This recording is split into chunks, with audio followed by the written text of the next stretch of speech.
Orang tua pesan jangan sidar baju. Tengah malam sebelum maghrib akak baju. Pertama jangan beli kenombong. Pakaian bila kenombong, esok kita pakai sekalipun kering dia jadi gatal tubuh.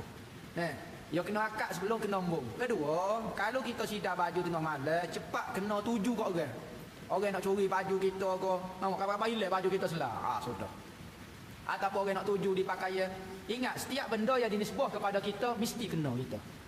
Setiap benda yang dinisbahkan kepada kita adalah diri kita.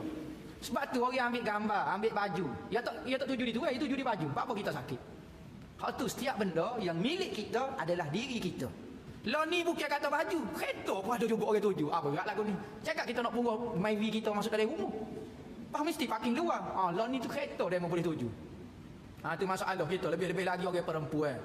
Sebab tu orang perempuan, anak dara kita jangan tayar sangat. Dia mau kenal, dia masuk mitok, kita tak sibui. Jagalah.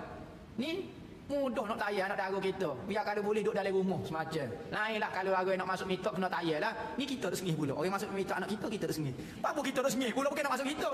Tunjuklah anak kita tengok nak masuk mitok. Tapi luar jangan kita ajak sangat. Lah ni orang-orang tak jauh lah ni. Dia kata hamba tak boleh buat tapi hamba reti cari pisau orang lah. Jangan gitu anak dara. Pas mulalah. Tuai comel-comel molek-molek gila dah.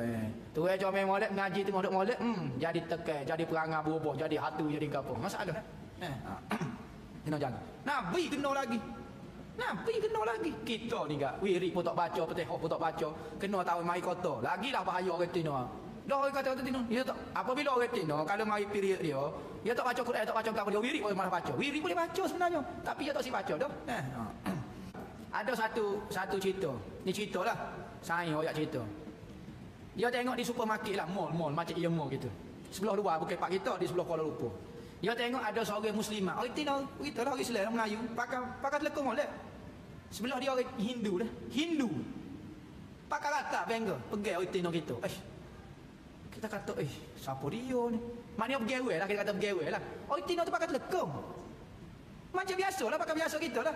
Orang jatuh tu India, pegang dah. Dia kata pelik, kata. Cakap orang Tino ni nak ke India ni pelik. Dia pun baca lah, dia baca sikit benda. Dia pun sikit. Tiba-tiba Tino ni jalan dekat dia. Saat ni nak. Jadi setak gitu. Buat apa datang saya? Lari tiba-tiba. Tengok. Anak dara kita zikir pun malah kau semayat gerok tak cakap golek situ gerok tu golek tu buat terjana pula golek situ lagu kali buluk dengan selimut lagu tu pakai tak bangun nama apa yang sihir demo lah.